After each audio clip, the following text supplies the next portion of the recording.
That will be popularnesses and supply chains.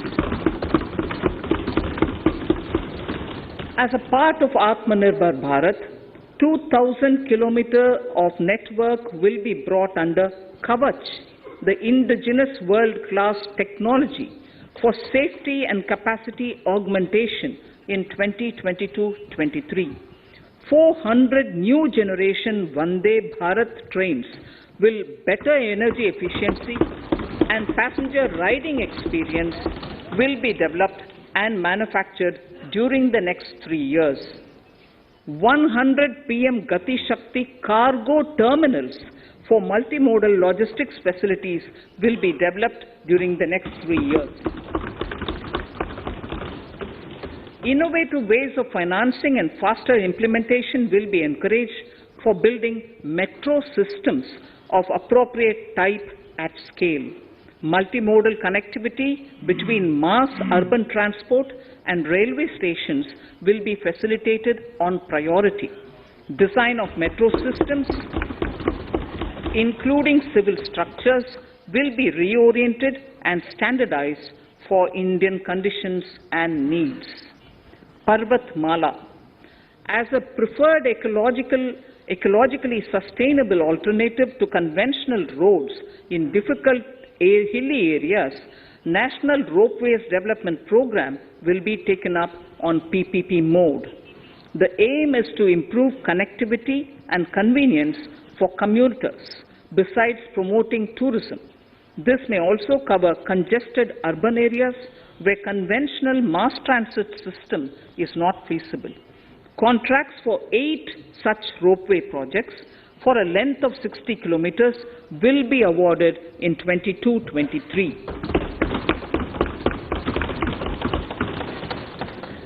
With technical support from the Capacity Building Commission, central ministries, state governments, and their infra agencies will have their skills upgraded. This will ramp up capacity in planning, design, financing, including innovative ways, and implementation management of the PM Gati Shakti infrastructure projects. Inclusive development, our second priority. Agriculture. The procurement of wheat in Rabi 21-22 and the estimated procurement of paddy in Kharif 21-22 will cover 1,208 lakh metric tons of wheat. Implementation management of the PM Gati Shakti infrastructure projects. Inclusive development, our second priority. Agriculture.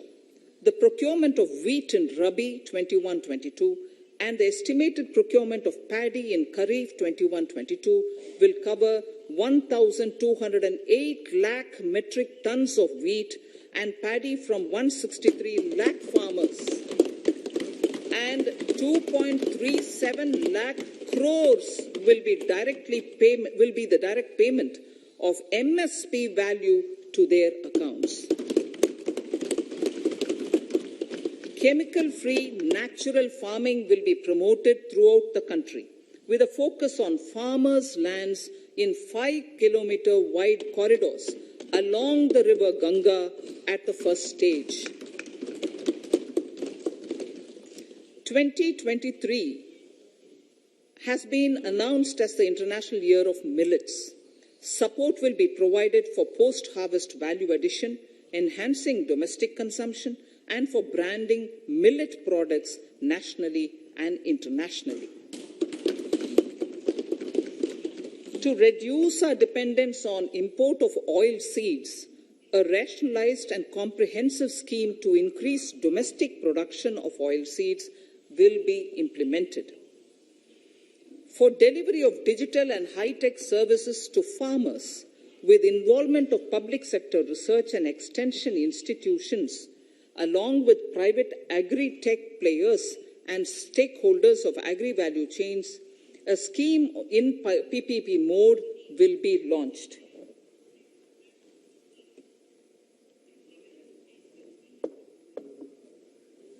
Use of Kisan drones will be promoted for crop assessment, digitization of land records, spraying of insecticides and nutrients.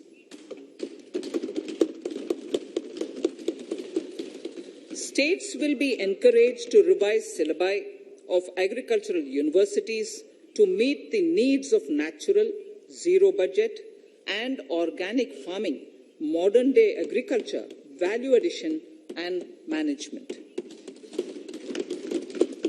A fund with blended capital raised under the co-investment model will be facilitated through the NABARD. This is to finance startups for agriculture and rural enterprise relevant for farm produce value chain. The activities of these startups will include, inter alia, support for FPOs, machinery for farmers on rental basis at farm level, and technology including IT-based support.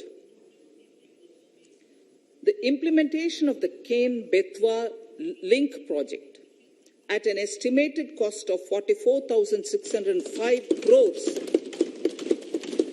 will be taken up. This is aimed at providing irrigation benefits to 9.0 lakh hectare of farmers' lands, drinking water supply to 62 lakh people, 103 megawatt of hydro, 27 megawatt of solar power, allocations of 4,300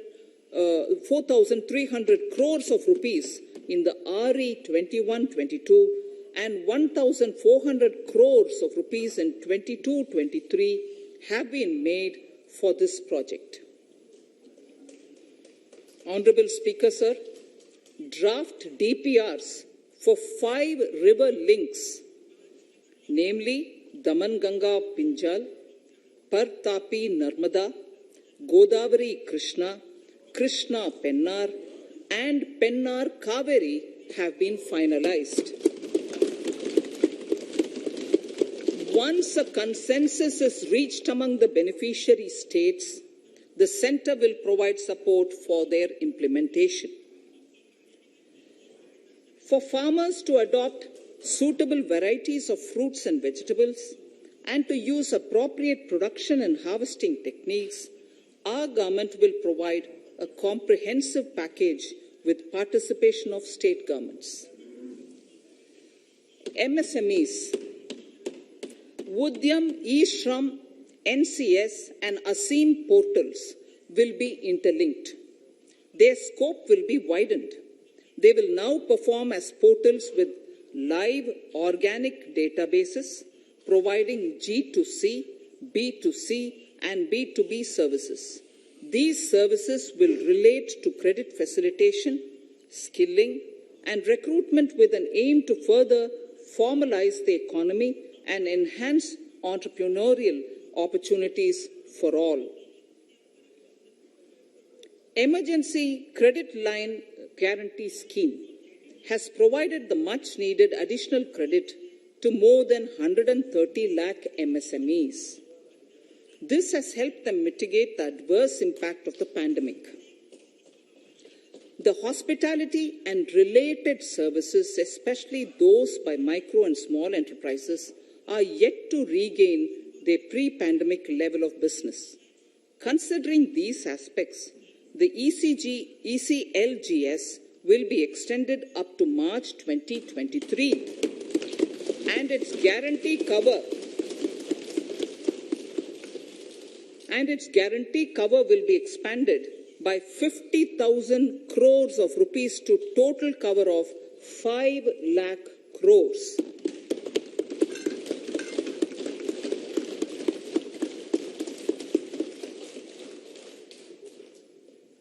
With the additional amount being earmarked exclusively for the hospitality and related sectors. Credit Guarantee Trust for Micro and Small Enterprises, CGT-MSE, scheme will be revamped with required infusion of funds. This will facilitate additional credit of 2 lakh crore for micro and small enterprises and expand employment opportunities.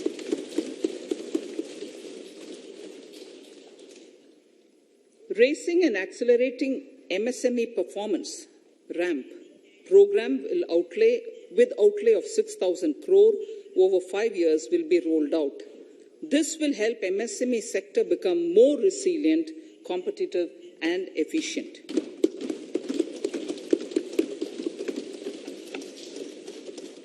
Skilling programs and partnership with the industry will be reoriented to promote continuous skilling avenues, sustainability, and employability.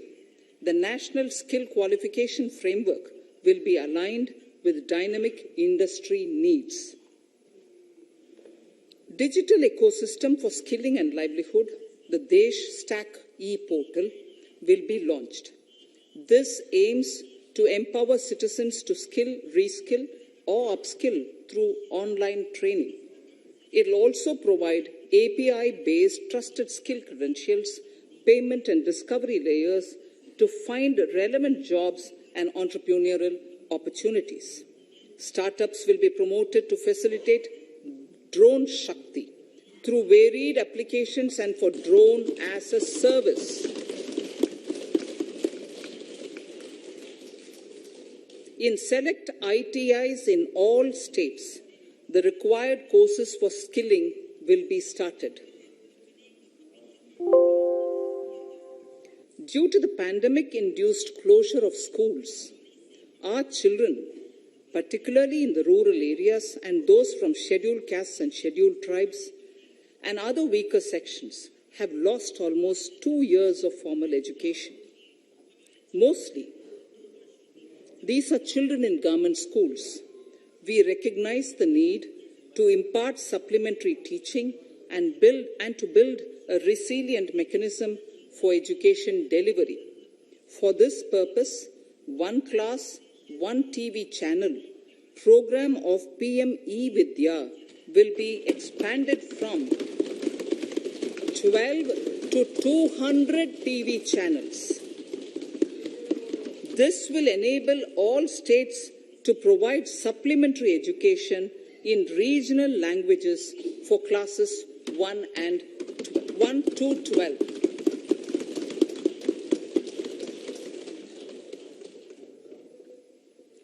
High-quality e-content in all spoken languages will be developed for delivery via internet, mobile phones, TV, and through radio and digital teachers. A competitive mechanism for development of quality e-content by the teachers will be set up to empower and equip them with digital tools of teaching and facilitate better learning outcomes. A digital university will be established to provide access to students across the country for world-class quality universal education with personalized learning experience at their doorsteps. This will be made available in different Indian languages and ICT formats. The university will be built on a networked hub and spoke model, with the hub building cutting-edge ICT expertise. The best public universities and institutions in the country will collaborate as a network of hub and spoke. An open platform for the national digital health ecosystem will be rolled out. It will consist of digital registries of health providers and health facilities, unique health identity, consent framework, and universal access to health facilities. The pandemic has accentuated mental health problems in people of all ages. To better the access to quality mental health counseling and care services, a national tele-mental health program will be launched. This will include a network of 23 tele-mental health centers of excellence, with NIMHANS being the nodal center and International Institute of Information Technology, Bangalore, IIIT Bangalore, providing technology support. Recognizing the importance of Nari Shakti as the harbinger of our bright future and for women-led development, during the Amritkal, our government has comprehensively revamped the schemes of the Ministry of Women and Child Development. Accordingly, 3 schemes, namely Mission Shakti, Mission Vatsalya, Saksham Anganwadi and Poshan 2.0 were launched recently to provide integrated benefits to women and children. Saksham Anganwadis are a new generation Anganwadis that have better infrastructure and audio-visual aids, powered by clean energy and providing improved environment for early childhood development.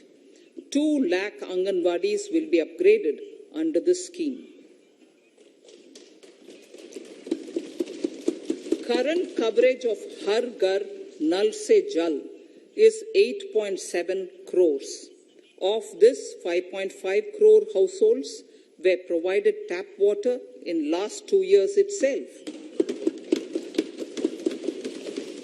Allocation of 60,000 crores of rupees has been made with an aim to cover 3.8 crore households in 2022 and 23. In 22-23, 80 lakh houses will be completed for the identified eligible beneficiaries of the PM Awas Yojana, both rural and urban. 48,000 crores is allotted for this purpose. The central government will work with the state governments for reduction of time required for all land and construction related approvals, for promoting affordable housing for middle class and for the economically weaker sections in urban areas. We shall also work with the financial sector, regulators, to expand access to capital along with reduction in cost of intermediaries. A new scheme, Prime Minister's Development Initiative for the Northeast, will be implemented through the Northeastern Council. It will fund infrastructure in the spirit of PM Gati Shakti and social development projects based on felt needs of the Northeast.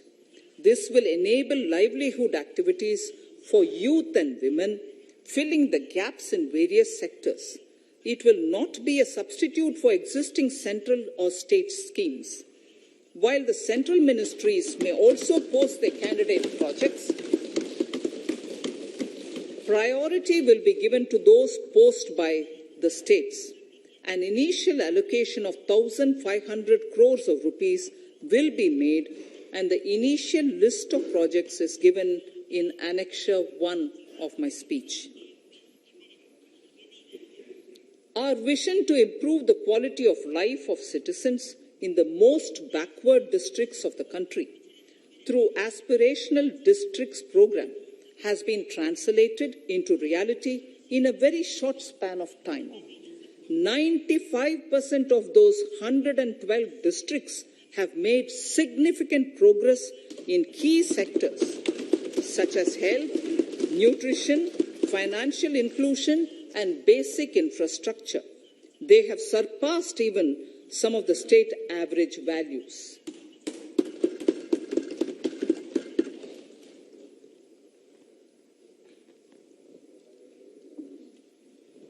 However, in those districts, some blocks continue to lag. In 22-23, the program will focus on such blocks in those districts.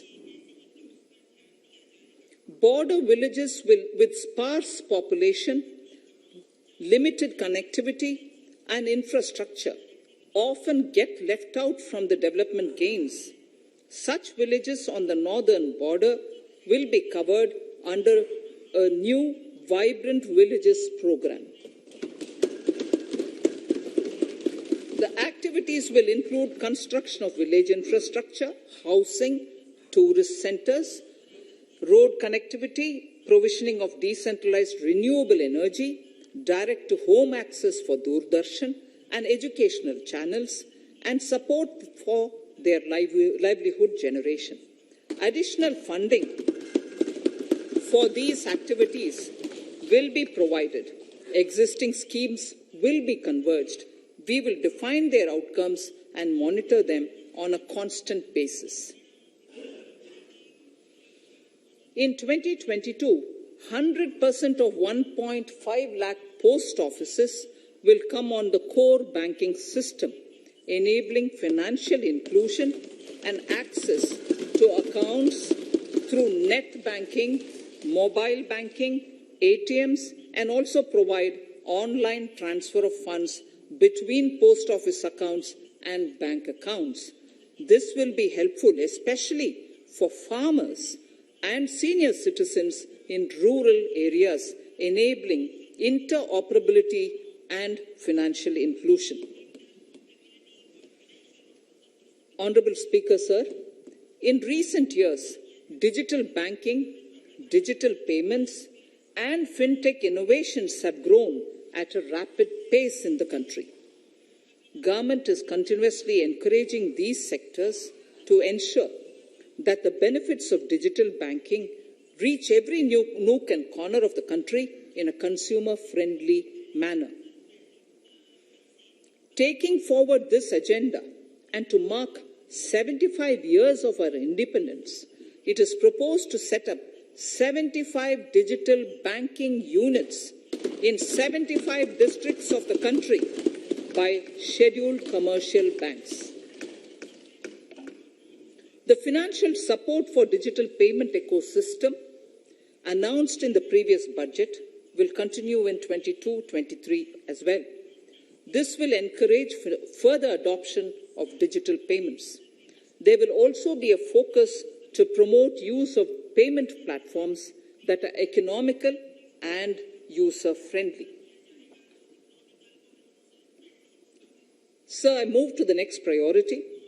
In recent years, over 25,000 compliances were reduced and nearly 1,500 union laws were repealed. This is the result of our government's strong commitment for minimum government and maximum governance. 1,486 union laws were repealed. Our trust in the public and ease of doing business is what is highlighted here, sir. For the Amrit Kal, the next phase of ease of doing business 2.0 and ease of living will be launched. In our endeavor to improve productive efficiency of capital and human resources, we will follow the idea of trust-based governance. The new phase will be guided by an active involvement of the states, digitization of manual processes and interventions, integration of the central and state level systems through IT bridges, a single point access for all citizen-centric services, and standardization and removal of overlapping compliances. Crowdsourcing of suggestions and ground-level assessment of the impact with active involvement of citizens and businesses will be encouraged. A single window portal, Parivesh, for all green clearances was launched in 2018. It has been instrumental in reducing the time required for approvals significantly. The scope of this portal will be expanded to provide information to the applicants based on location of units. Information about specific approvals will be provided. It will enable application for all 4 approvals through a single form and tracking of the process through Centralized Processing Center Green, CPC Green. E-passports. The issuance of e-passports using embedded chip and futuristic technology will be rolled out in 22-23 to enhance the convenience for the citizens in their overseas travel. By the time of India at 100, nearly half our population is likely to be living in urban areas. To prepare for this, orderly urban development is of critical importance. This will help realize the country's economic potential, including livelihood opportunities for the demographic dividend. For this, on the one hand, we need to nurture the megacities and their hinterlands to become current centers of economic growth. On the other, we need to facilitate Tier 2 and Tier 3 cities to take on the mantle in the future. This would require us to reimagine our cities into centers of sustainable living with opportunities for all, including women and our youth. For this to happen, urban planning cannot continue with a business-as-usual approach. We plan to steer a paradigm change. A high-level committee of reputed urban planners, urban economists, and institutions will be formed to make recommendations on urban sector policies, capacity building, planning, implementation, and governance. For urban capacity building, support will be provided to the states. Modernization of building bylaws, town planning schemes, transit-oriented development will be implemented. This will facilitate reforms for people to live and work closer to the mass transit systems. The central government's financial support for mass transit projects and Amrit scheme will be leveraged for formulation of action plans and their implementation for facilitating the TOD and TPS by the states. For developing India-specific knowledge in urban planning and design, and to deliver certified training in these areas, up to 5 existing academic institutions in different regions will be designated as centers of excellence. These centers will be provided endowment fund of 250 crore each. In addition, the AICTE will take the lead to improve syllabi, quality and access of urban planning courses in other institutions. We will promote a shift to use of public transport in urban areas. This will be complemented by clean tech and governance solutions, special mobility zones with zero fossil fuel policy and EV vehicles. Battery swapping policy. Considering the constraint of space in urban areas, for setting up charging stations at scale, a battery swapping policy will be brought out and interoperability standards will be formulated.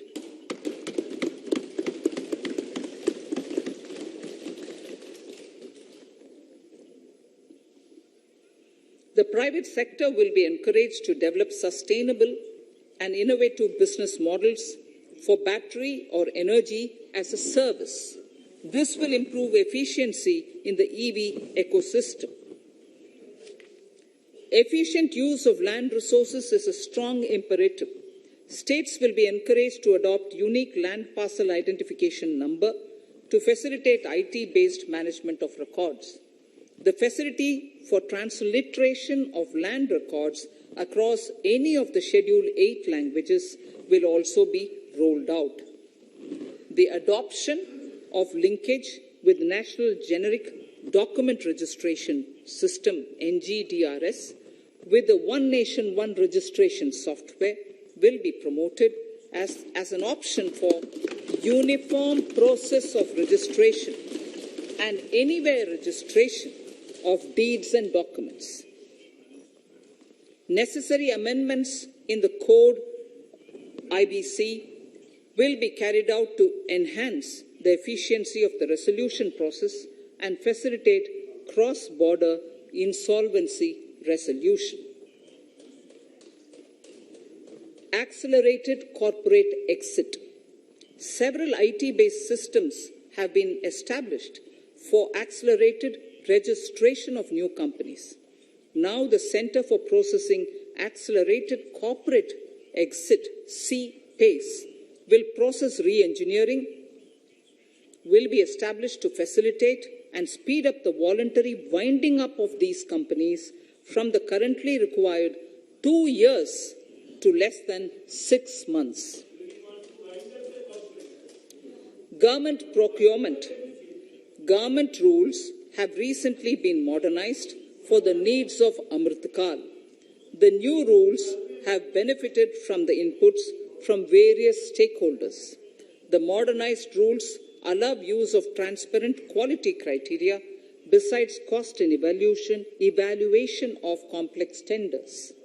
Provisions have been made for payment of 75% of running bills mandatorily within 10 days and for encouraging settlements of disputes through conciliation.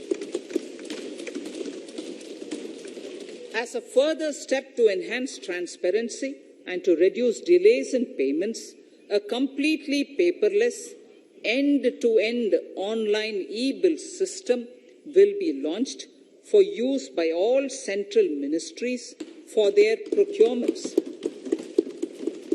The system will enable the suppliers and contractors to submit online their digitally signed bills and claims and track their status from anywhere.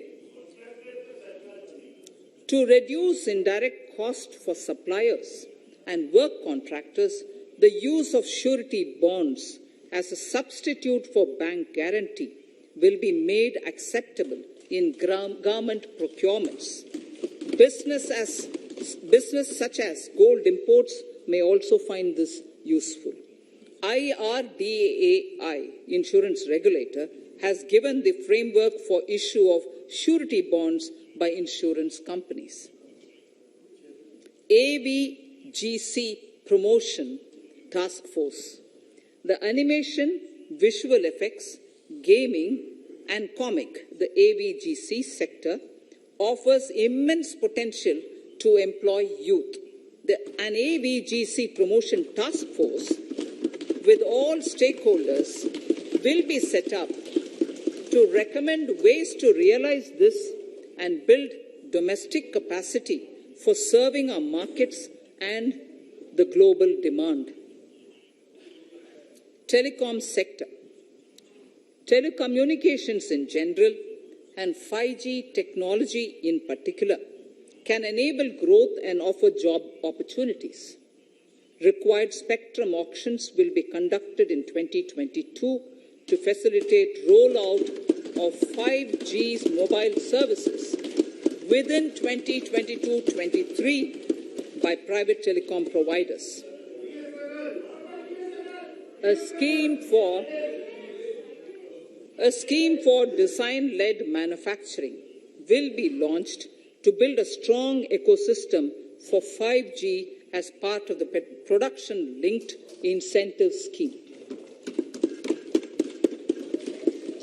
To enable affordable broadband and mobile service proliferation in rural and remote areas, 5% of annual collections under the Universal Service Obligation Fund will be allocated. This will promote R&D and commercialization of technologies and solutions.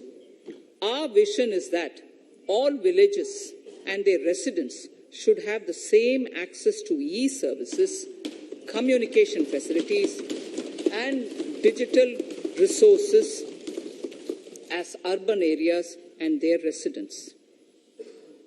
The contracts for laying optical fiber in all villages, including remote areas, will be awarded under the BharatNet project through PPP in 22 and 23. Completion is expected in 2025. Measures will be taken to enable better and more efficient use of the optical fiber. Export promotion.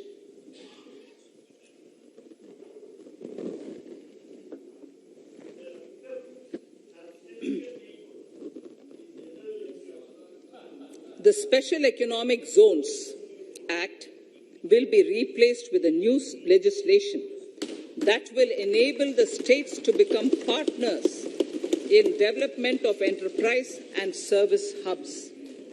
This will cover all large existing and new industrial enclaves to optimally utilize available infrastructure and enhance competitiveness of exports. Atmanirbharta in defense. Our government is committed to reducing imports and promoting Atmanirbharta in equipment for the armed forces. 68% of the capital procurement budget will be earmarked for domestic industry in 22-23, up from 58% in 21-22. Defence R&D will be opened up for industry, startups and academia, with 25% of defence R&D budget earmarked. Private industry will be encouraged to take up design and development of military platforms and equipment in collaboration with DRDO and other organizations through SPV model. An independent nodal umbrella body will be set up for meeting wide-ranging testing and certification requirements.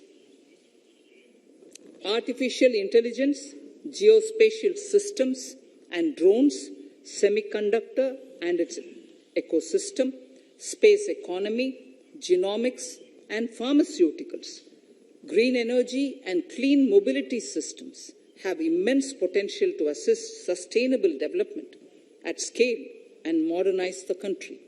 They provide employment opportunities for our youth and make Indian industry more efficient and competitive. Supportive policies, light touch regulations, facilitative actions to build domestic capacities and promotion of research and development will guide the government's approach. For R&D in the sunrise opportunities, in addition to efforts of collaboration among academia, industry and public institutions, government contribution will be provided. Energy transition and climate change. The risks of climate change are the strongest negative externalities that affect India and other countries. As Honourable Prime Minister said at the COP26 summit in Glasgow last November, and I quote, "What is needed today is mindful and deliberate utilization instead of mindless, destructive consumption," unquote.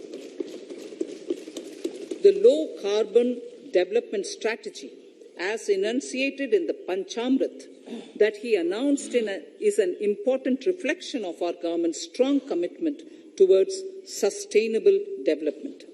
The strategy opens up huge employment opportunities and will take the country on a sustainable development path. This budget proposes several near-term and long-term actions accordingly. Solar power. To facilitate domestic manufacturing for the ambitious goal of 280 gigawatts of installed solar capacity by 2030, an additional allocation of 19,500 crores for PLI, production-linked incentive, for manufacturing of high-efficiency modules with priority to fully integrate manufacturing units from polysilicon to solar PV modules will be made. Honourable Speaker, sir, the circular economy transition is expected to help in productivity enhancement as well as creating large opportunities for new businesses and jobs. The action plans for 10 sectors such as electronic waste, end-of-life vehicles, used oil waste, toxic and hazardous industrial waste are already ready. The focus will now be on addressing important cross-cutting issues of infrastructure, reverse logistics, technology upgradation, and integration with informal sector. This will be supported by active public policies covering regulations, extended producers' responsibilities, framework, and innovation facilities. 5 to 7% biomass pellets will be co-fired in thermal power plants, resulting in carbon dioxide savings of 38 MMT annually. This will also provide extra income to farmers and job opportunities to locals and help avoid stubble burning in agricultural fields. Saving energy is an important aspect of the energy management. Hence, energy efficiency and savings measures will be promoted. This will be done in large commercial buildings through the energy service company business model. It will facilitate capacity building and awareness for energy audits, performance contracts, and common measurement of and verification protocol. 4 pilot projects for coal gasification and conversion of coal into chemicals required for the industry will be set up to evolve technical and financial viability. The policies and required legislative changes to promote agroforestry and private forestry will be brought in. In addition, financial support will be provided to farmers belonging to scheduled castes and scheduled tribes who want to take up agroforestry. Honourable Speaker, I now move to the 4th priority, financing of investments. Capital investment holds the key to speedy and sustainable economic revival and consolidation through its multiplier effect. Capital investment also helps in creating employment opportunities, induced enhanced demand for manufactured input from large industries and MSMEs, services from professionals, and help farmers through better agri-infrastructure. The economy has shown strong resilience to come out of the effects of the pandemic with high growth. However, we need to sustain that level to make up for the setback of 2020-2021. As outlined in para 5 earlier, the virtuous cycle of investment requires public investment to crowd in private investment.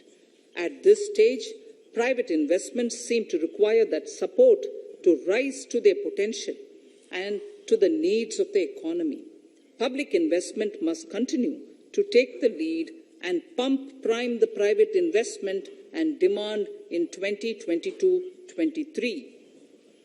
Considering the above imperative, the outlay for capital expenditure in the Union budget is once again being stepped up sharply by 35.4% from 5.54 lakh crore in the current year to 7.50 lakh crores in 22-23. This has increased to more than 2.2 times the expenditure of 2019-20.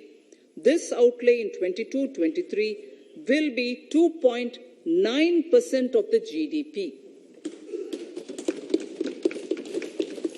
Effective capital expenditure, with this investment taken together with the provision made for creation of capital assets through grants and aid to states, the effective capital expenditure of the central government is estimated at 10.68 lakh crores in 22-23, which will be about 4.1% of the GDP. Green bonds. As a part of the government's overall market borrowings in 22-23, sovereign green bonds will be issued for mobilizing resources for green infrastructure. The proceeds will be deployed in public sector projects which help in reducing the carbon intensity of the economy. Gift IFSC.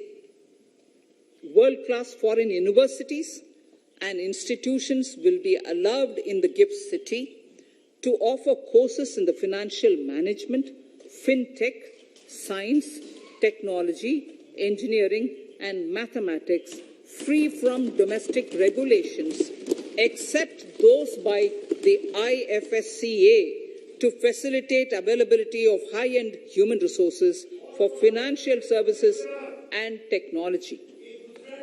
An international arbitration center will be set up in the GIFT City for timely settlement of disputes under international jurisprudence.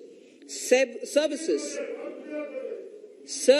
for global capital for sustainable and climate finance in the country will be facilitated in the GIFT City. Infrastructure status. Data centers and energy storage systems, including dense charging infrastructure and grid-scale battery systems, will be included in the harmonized list of infrastructure. This will facilitate credit availability for digital infrastructure and clean energy storage. Venture capital and private equity invested more than 5.5 lakh crores last year, facilitating one of the largest startup growth system. Scaling up this investment requires a holistic examination of regulatory and other frictions. An expert committee will be set up to examine and suggest appropriate measures. Government-backed funds, NIIF and SIDBI, Fund of Funds, have provided scale capital, creating a multiplier effect.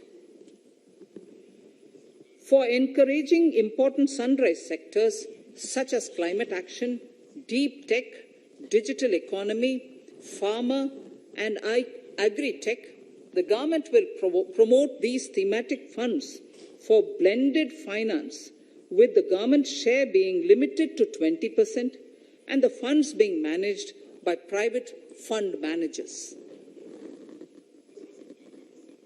For financing the infrastructure needs, the stepping up of public investment will need to be complemented by private capital at a significant scale. Measures will be taken to enhance financial viability of projects, including PPP, with technical and knowledge assistance from multilateral agencies. Enhancing financial viability shall also be obtained by adopting global best practices, innovative ways of financing, and balanced risk allocation. Digital rupee.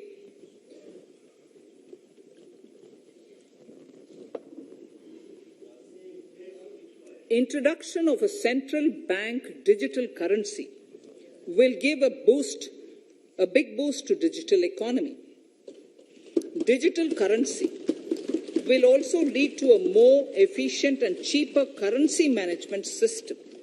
It is therefore proposed to introduce digital rupee using blockchain and other technologies to be issued by the Reserve Bank of India starting 2022 and 23. Financial assistance to states for capital investment.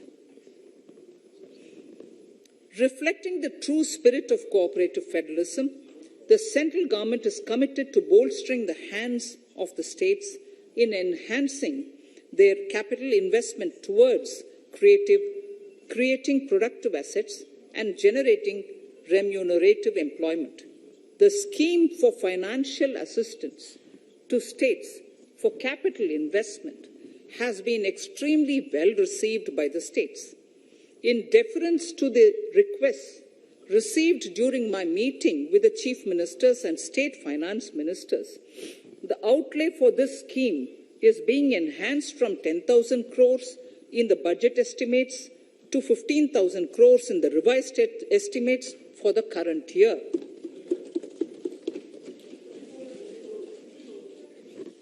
For 22-23,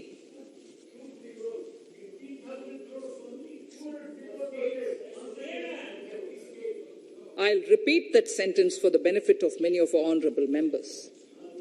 In deference to the requests received during my meeting with chief ministers and state finance ministers, the outlay for this scheme is being enhanced from 10,000 crores in the BE to 15,000 crores, 15,000 crores in the RE of the current year. For 22-23, the allocation is 1 lakh crores to assist the states in catalyzing the overall investments in the economy. These 50-year interest-free loans are over and above the normal borrowings allowed to the states,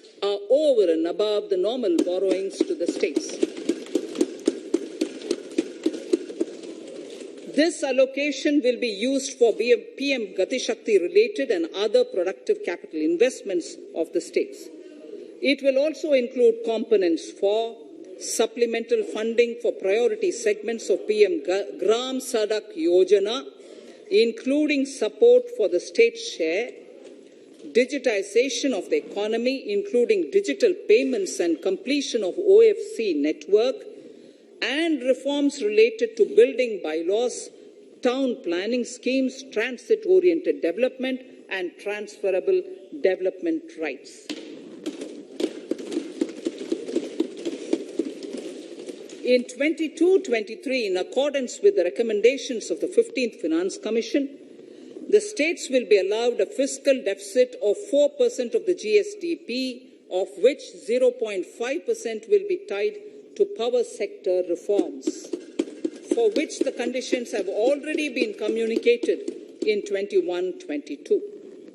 Fiscal management. As against a total expenditure of 34.83 lakh crores of rupees projected in the BE 21-22, the revised estimate is 37.70 lakh crores. The revised estimate of capital expenditure is 6.3 lakh crores of rupees. This includes an amount of 51,971 crores towards settlement of outstanding guaranteed liabilities of Air India and its other sundry commitments. Coming to the budget estimates, Honourable Speaker, sir, the total expenditure in 22-23 is estimated at 39.45 lakh crores, while the total receipts other than borrowings are estimated at 22.84 lakh crores of rupees.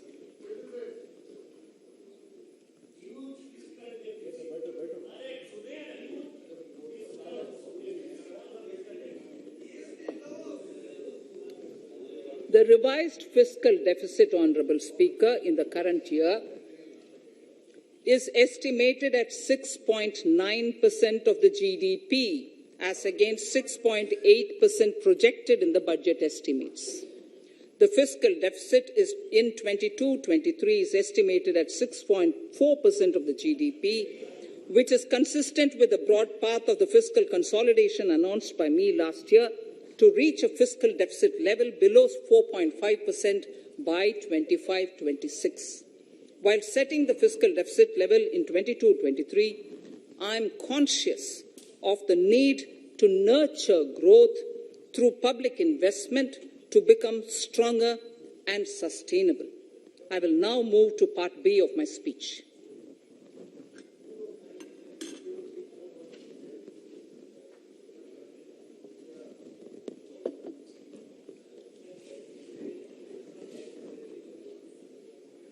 Direct tax.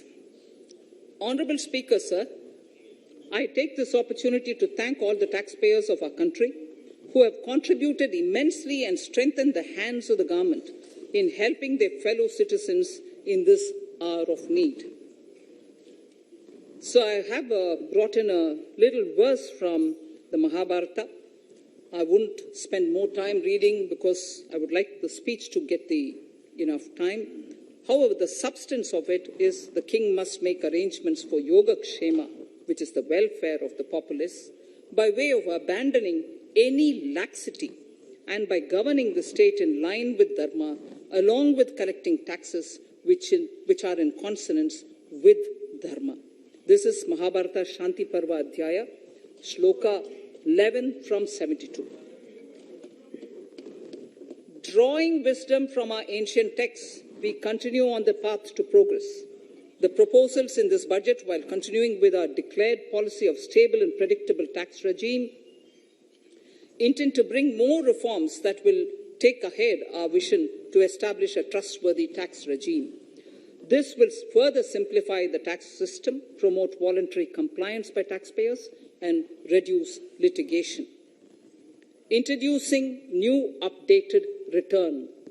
India is growing at an accelerated pace and people are undertaking multiple financial transactions. The Income Tax Department has established a robust framework of reporting of taxpayers' transactions. In this context, some taxpayers may realize that they have committed omissions or mistakes in correctly estimating their income for tax payment.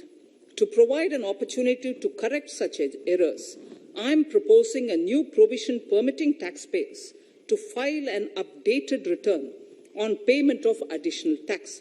This updated return can be filed within 2 years from the end of the relevant assessment year.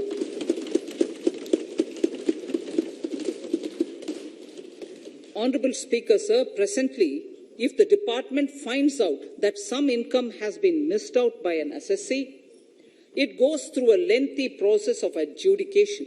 Instead, with this proposal now, there will be a trust repost in the taxpayers that will enable the assessee herself to declare the income that she may have missed out earlier while filing her return.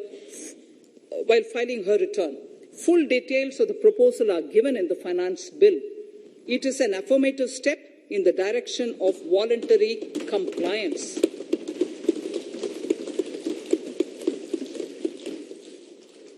Reduced alternative minimum tax rate and surcharge for cooperatives. Currently, cooperative societies are required to pay alternate minimum tax at the rate of 18 and 1.5%. However, companies pay the same rate, which is the alternate minimum tax, at the rate of 15%. To provide a level playing field between cooperative societies and companies, I propose to reduce this rate for the cooperative societies also to 15%. Honourable Speaker, sir, I also propose to reduce the surcharge on cooperative societies from the present 12% to 7% for those having total income of more than 1 crore and up to 10 crores. This would help in enhancing income of cooperative societies and its members who are mostly from the rural and from farming communities. Tax relief to persons with disability. The parent or guardian of a differently abled person can take an insurance scheme for such person. The present law provides for deduction to the parent or guardian only if the lump sum payment or annuity is available to the differently abled person on the death of the subscriber, that is the parent or the guardian. There could be situations where the differently abled dependent may need payment of annuity or lump sum amount even during the lifetime of their parent or guardian. I propose thus to allow the payment of annuity and lump sum amount to the differently abled dependent during the lifetime of the parent and guardians, that is parent or guardians, attaining the age of 60 years. Parity between employees of the state and central governments. At present, the central government contributes 14% of the salary of its employee to the National Pension System, NPS, Tier 1. This is allowed as a deduction in computing the income of the employee. However, such deduction is allowed only to the extent of 10% of the salary in case of employees of the state governments. To provide equal treatment to both central and state government employees, I propose to increase the tax deduction limit from 10% to 14% on employers' contribution to the MPS account of state government employees as well. This would help in enhancing the social security benefits of the state government employees and bring them at par with central government employees. Incentives for startups. Startups have emerged as drivers of growth for our economy. Over the past few years, the country has seen a manifold increase in successful startups. Eligible startups established before 31/3/2022 had been provided a tax incentive for 3 consecutive years out of the 10 years from incorporation. In view of the COVID pandemic, I propose to extend the period of incorporation of the eligible startup by 1 more year, that is up to 31/3/2023, for providing such tax incentives.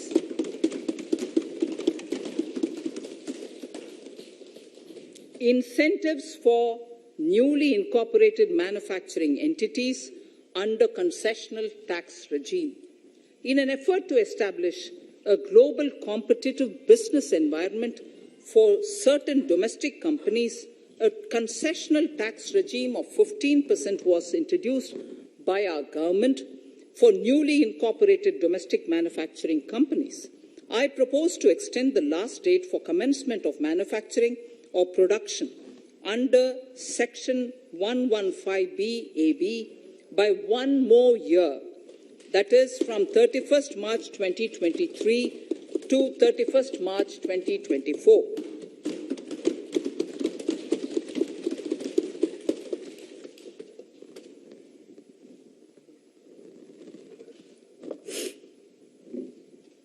Scheme for taxation of virtual digital assets.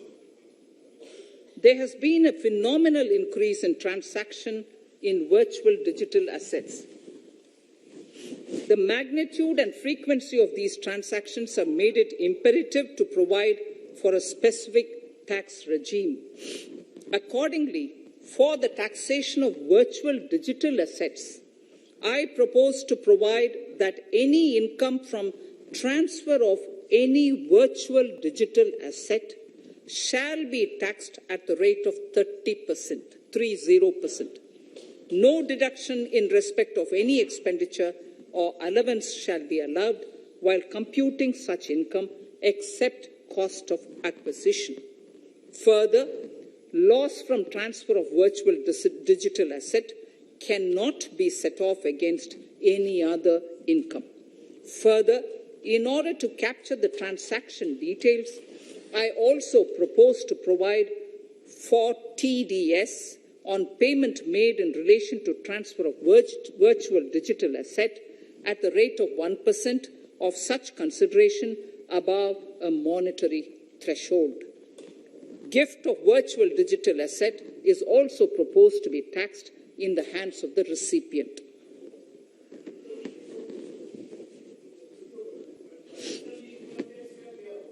Litigation management to avoid repetitive appeals by the department.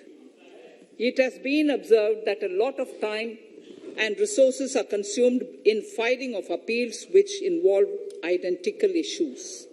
Taking forward our policy of sound litigation management, I propose to provide that if a question of law in the case of an assessee is identical to a question of law which is pending in the appeal before a jurisdictional high court or Supreme Court, in any case, the filing of further appeal in the case of this assessee by the department shall be deferred till such a question of law is decided by the jurisdictional high court or the Supreme Court. This will greatly help in reducing the repeated litigation between taxpayer and the department. Taking forward our efforts to further promote the IFSC, I hereby propose to provide that income of a non-resident from offshore derivative instruments or over-the-counter derivatives issued by an offshore banking unit, income from royalty and interest on account of lease of ship, and income received from portfolio management services in IFSC shall be exempt from tax subject to specified conditions. Rationalization of surcharge. In the globalized business world, there are several work contracts whose terms and conditions mandatorily require formation of a consortium. The members in the consortium are generally companies. In such cases, the income of these AOPs has to suffer a graded surcharge up to 37%, which is a lot more than surcharge on the individual companies. Accordingly, I propose to cap the surcharge of these AOPs at 15%, 15%. Further, the long-term capital gains on listed equity shares, units, etc., are liable to maximum surcharge of 15%, while other long-term capital gains are subjected to a graded surcharge, which goes up to 37%. I propose to cap the surcharge on long-term capital gains arising on transfer of any type of assets at 15%. This step will give a boost to startup community, and along with my proposal on the extended tax benefits to manufacturing companies and startups, reaffirms our commitment to Atmanirbhar Bharat. Clarification in relation to health and education cess as business expenditure. The income tax is not an allowable expenditure for computation of business income. This includes tax as well as surcharges. The health and education cess is imposed as an additional surcharge on the taxpayer for funding specific government welfare programs. However, some courts have allowed health and education cess as business expenditure, which is against the legislative intent.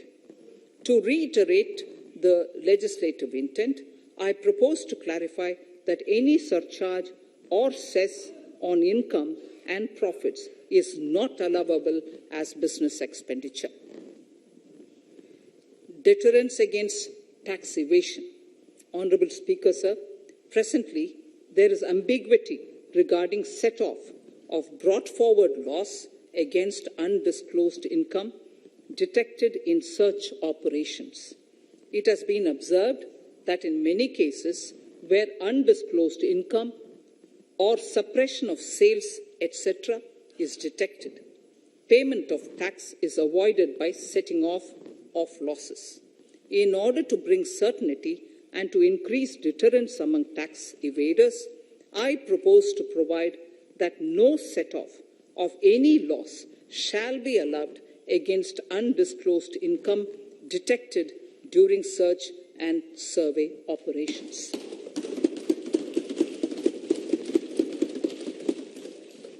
It has been noticed that as a business promotion strategy, there is a tendency on businesses to pass on benefits to their agents.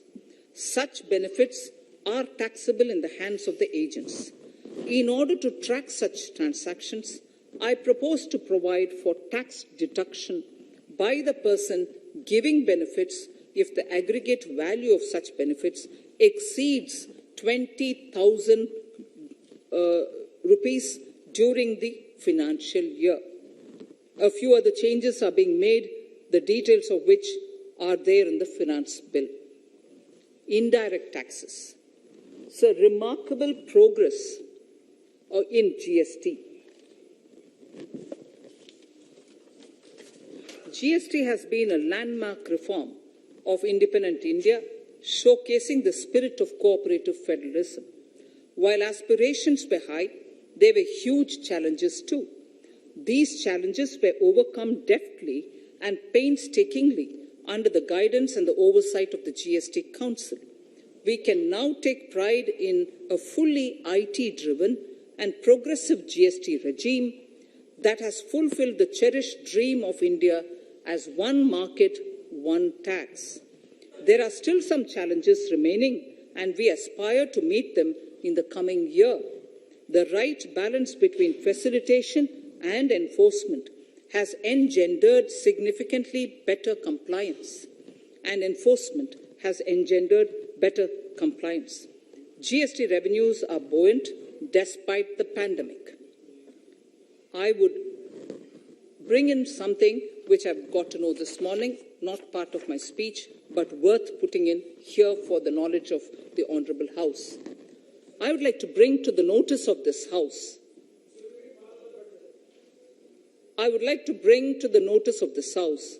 that the gross GST collections for the month of January 22 are rupees 1,40,986 crores, which is the highest since the inception of GST. This has been possible due to rapid economic growth, recovery, post-COVID.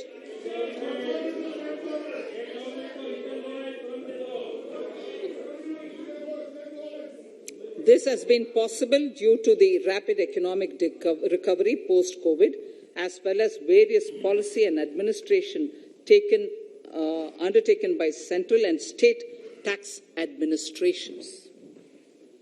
Taxpayers deserve applause for this growth. Not only did they adapt to the changes, but enthusiastically contributed to the cost of paying taxes. Special economic zones. In part A of my speech, I have referred to the proposed reforms in SEZs. Alongside, we will also undertake reforms in customs administration of SEZs, and it shall henceforth be fully IT-driven and function on the Customs National Portal with a focus on higher facilitation and with only risk-based checks. This will ease doing business by SEZ units considerably.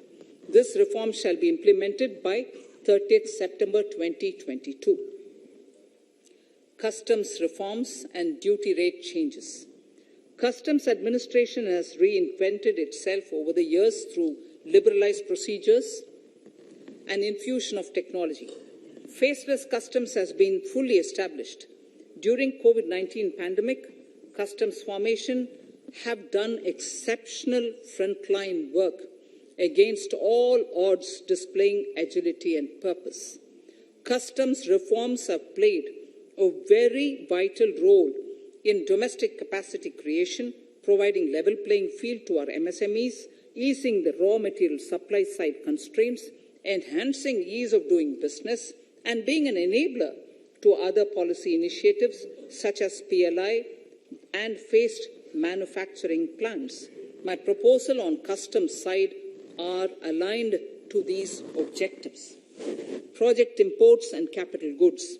National Capital Goods Policy 2016 aims at doubling the production of capital goods by 2025. This would create an employment opportunities and result in increased economic activity. However, several duty exemptions, even extending to over 3 decades, in some cases have been granted to capital goods for various sectors like power, fertilizer, textiles, leather footwear, food processing, and fertilizers. These exemptions have hindered the growth of the domestic capital goods sector. Similarly, project import duty concessions have also deprived the local producers of a level playing field in areas like coal mining projects, power generation, transmission or distribution projects, railway and metro projects. Our experience suggests that reasonable tariffs are conducive to the growth of domestic industry and make in India without significantly impacting the cost of essential imports. Accordingly, Honourable Speaker, Sir, it is proposed to phase out the concessional rates in capital goods and project imports gradually and apply a moderate tariff of 7.5%. Certain exemptions for advanced machineries that are not manufactured within the country shall continue. A few exemptions are being introduced on inputs like specialized castings, ball screw, and linear motion guide to encourage domestic manufacturing of capital goods. In the last 2 budgets, we have rationalized several customs exemptions. We have once again carried out an extensive consultation, including by crowdsourcing. As a result of these consultations, more than 350 exemption entries are proposed to be gradually phased out. These include exemptions on certain agricultural produce,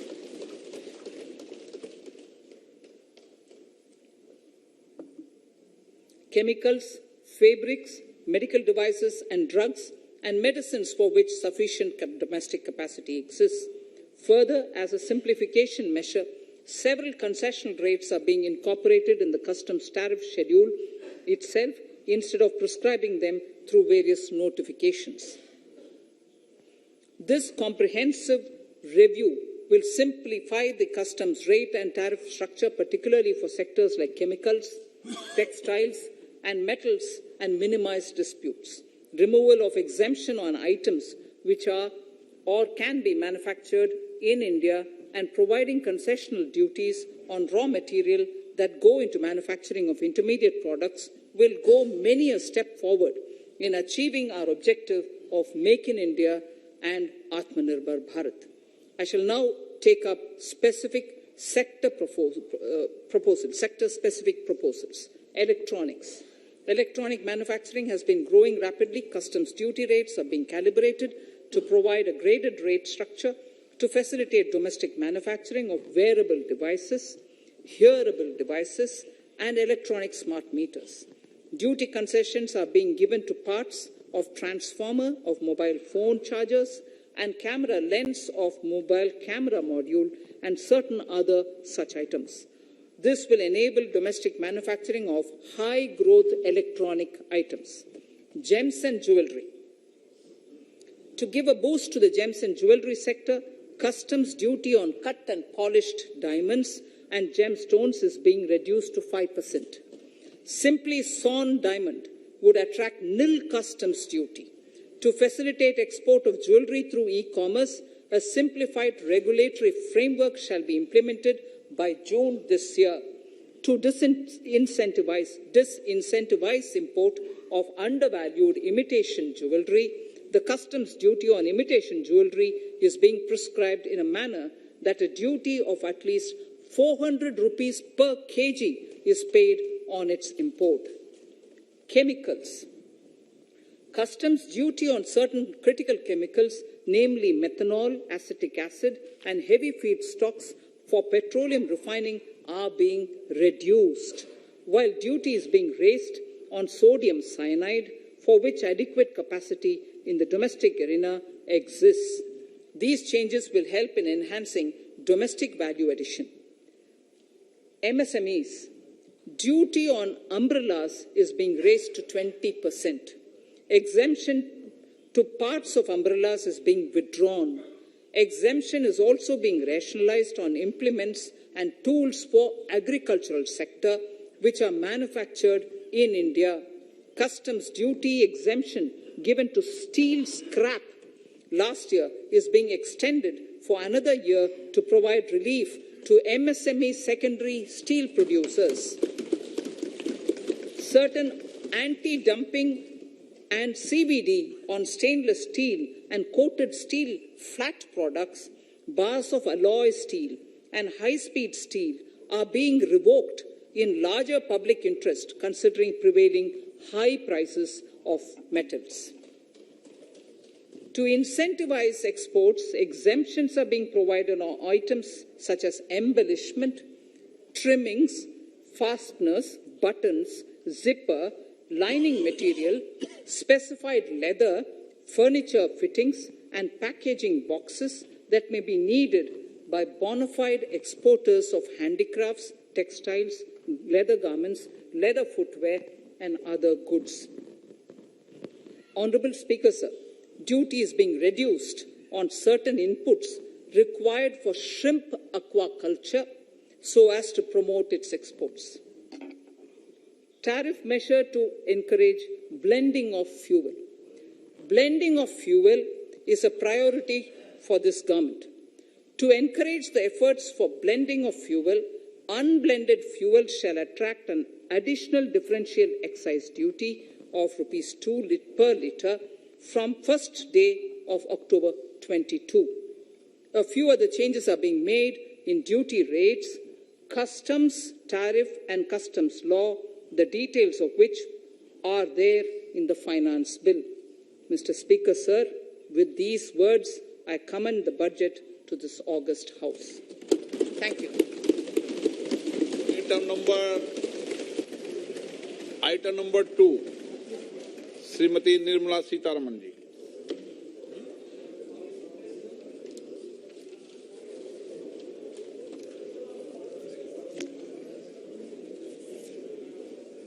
Sir, with your permission, I rise to lay on the table the following statements under Section 3(1) of the Fiscal Responsibility and Budget Management FRBM Act 2003, Medium-Term Fiscal Policy cum Fiscal Policy Strategy Statement and Macroeconomic Framework Statement.